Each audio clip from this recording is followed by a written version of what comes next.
Welcome to day 1/30 of quitting smoking series.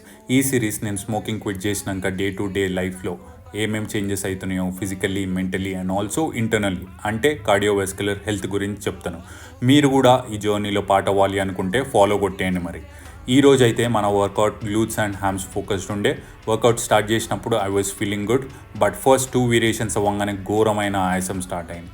కానీ మనమైతే work out ఆపలేదు, కొంచెం ఇంటెన్సిటీ తగ్గించినాం.